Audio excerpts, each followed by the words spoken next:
Hi everyone, Mrs. Caulfield here, ready to read Chapter 7 of Junie B. Jones and Her Big Fat Mouth.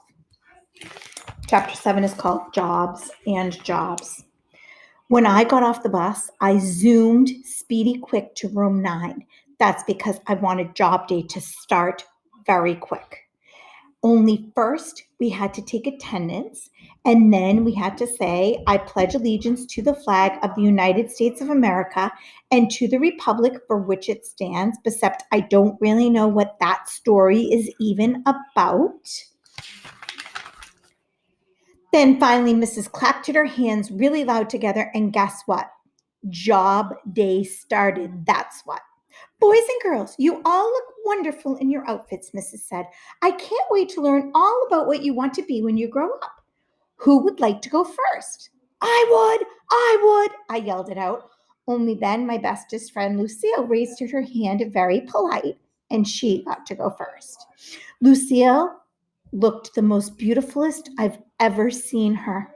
She was wearing a new dress that her Nana bought her, and it was the color pink velvet. Also, she had on a shiny pink pair of shoes and socks with bows and lace on them.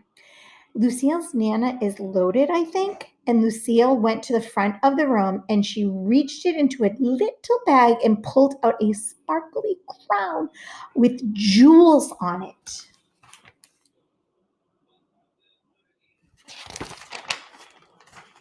Then all of room 9 said, ooh, except not the boys.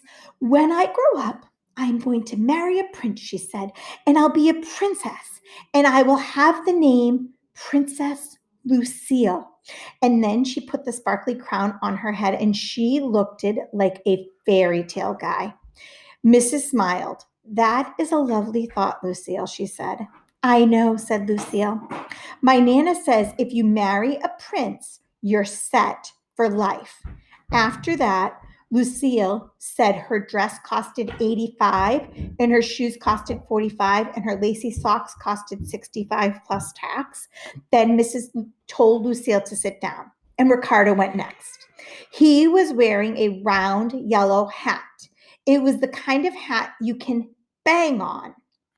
This is called a hard hat, he said. You have to wear it when you're building tall buildings, or else somebody might drop a hammer from way up high and it could hit you in the head and kill you. Mrs. smiled. So you're interested in construction, right, Ricardo? She asked. But Ricardo just kept on talking about other stuff that could fall on your head and kill you.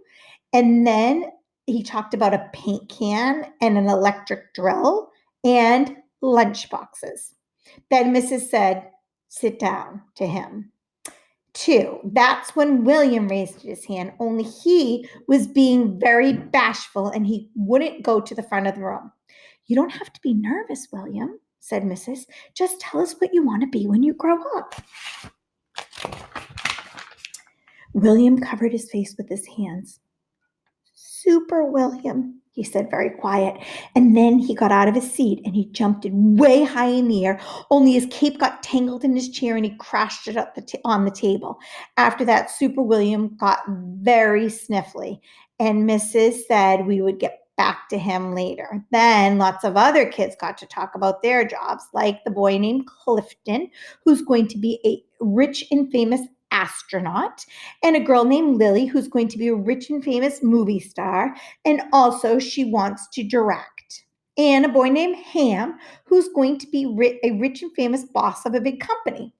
And he taught us how to say the word, you're fired. And then there's the bestest news of all, because a boy named Jamal Hall is going to be a rich and famous president of the whole entire United States. Cool, said Ricardo. And then the other boy said, cool, too. I did a smiley face, only not as cool as my job, I thought to myself. And then I raised my hand very polite. And Mrs. called on me.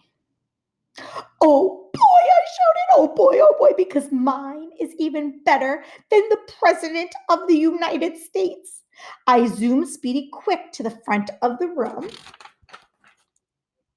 Then my excitement wouldn't stay inside anymore.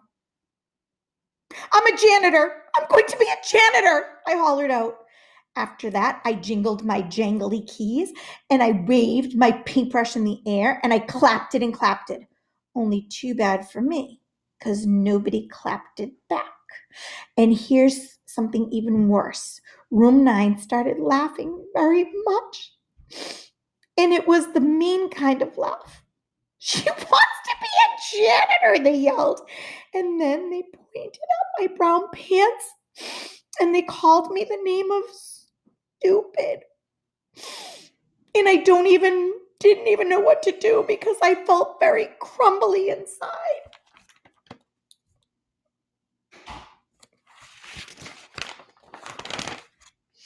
And so I just kept standing there, and my eyes got a little bit of wet inside of them, and my nose started running very much. And that's how come I had to cover my face. They're not having courtesy for me, I said. And just then Mrs. Clapton very angrily at her hands at the class, and she scolded room 9 a real lot. Judy B is right, she said.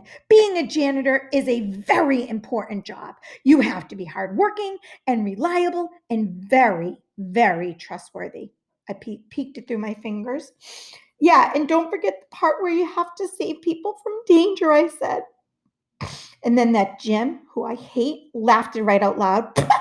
Janitors don't save people from danger, you goony bird, he said. I stamped my foot at him. Yes, they do. They do too, because one time I was eating a dangerous lifesaver and janitor made me spit it out. And also he brought me a flashlight to room 9 and he saved William from the dangerous dental floss. Then I held it up my jingly keys. And see these things, people? Keys are what janitors unlock the bathroom doors with, or else you couldn't even go into the toilet. And then I showed him my paintbrush. And janitors paint litter cans too. And painting is the funnest thing I love. That Jim did a mean smile. Yeah, well, too bad for you. But you're a girl, and janitors have to be boys. So there. I runted to his table. No, they do not. You stupid head, Jim, I said. Girls can be anything boys can be. Right, missus? Right, right? Because I saw that on Sesame Street and also on Oprah. Mrs. did a smile. Then my bestest friend Grace started to clap. And guess what? All of the other girls in room 9 clapped it too. You'll have to wait to hear chapter 8, which is called Gus Baloney. I wonder who that is. Until then, take good care.